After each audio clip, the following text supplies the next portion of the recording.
జగన్ ఇవాళ టూర్ సందర్భంగా ఒక అమాయకుడు దారిని పోయేటటువంటి ప్రయాణికుడు చనిపోయాడు అన్నటువంటి ప్రచారం పొద్దున జరిగింది.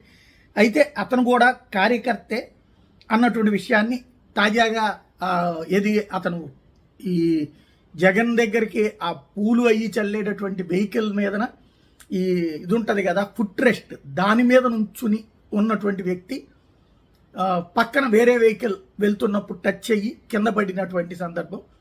ఆ తర్వాత అతని గాయపడి ఉన్నటువంటి అతన్ని పక్కన పెట్టేశారు అన్నట్టుంది. ఇప్పుడు ఆ కుటుంబం కంప్లైంట్ ఇస్తే చర్య తీసుకుంటామని చెప్పింది. అయితే సత్తెనపల్లిలో కాన్వాయ్తో పాటు 3 వాహనాలకు మాత్రమే అనుమతి ఇచ్చినటువంటి సందర్భంలో ఇది జరిగింది అన్నటువంటి పాయింట్ ఒక ఎత్తు అయితే, ఇందులో ఎవరైతే చనిపోయినటువంటి వ్యక్తి ఉన్నాడో అతనికి అతను ఒక కార్యకర్తే. అట్లాగే సత్తెనపల్లి దగ్గర గుండె నొప్పి వచ్చి మరొక కార్యకర్త ప్రాణాలు కోల్పోయారు.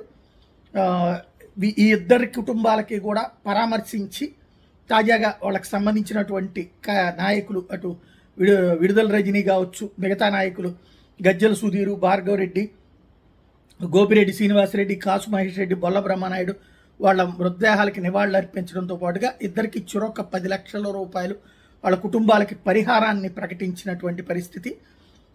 ఈ వ్యవహారం మీద ఆల్రెడీ కుటుంబ సభ్యులు కంప్లైంట్ ఇస్తే కేసు కట్టడానికి కూడా సిద్ధమని మరొక వైపున పోలీసులు ప్రకటించారు. ఏటుకూరు జాతీయ రహదారి దగ్గర ఆంజనేయస్వామి విగ్రహానికి సమీపంలో ప్రయాణిస్తున్నటువంటి కాన్వాయ్లో వాహనం తగిలి వ్యక్తి చనిపోయినటువంటి అంశానికి సంబంధించినటువంటి ప్రెస్ మీట్ సందర్భంలో ఇక అప్పుడు అక్కడే చెప్పారు, కాన్వాయ్లో వెళ్తున్నప్పుడు జనాల నుండి పూలు చల్లడానికి ముందుకొచ్చి వెంగళాయపాలెంకి చెందిన చీలి సింగయ్య అనే వ్యక్తి కింద పడిపోతే కాన్వాయ్కి 50 మీటర్ల ముందు వెళ్తున్న టాటా సఫారీ వాహనం ఆ వ్యక్తి భుజం మీద నుండి వెళ్ళడంతో అతను తీవ్రంగా గాయపడ్డాడని, ఆ వాహనం ఆపకుండా వెళ్ళిపోతే అక్కడ ఉన్నట్టు జనం అతన్ని డివైడర్ మీద పడుకోబెట్టి పట్టించుకోలేదన్నటువంటిది అక్కడ చెప్పింది. మామూలుగా ఇంత అమానవీయంగా ఎలా ప్రవర్తిస్తారో తెలియలే.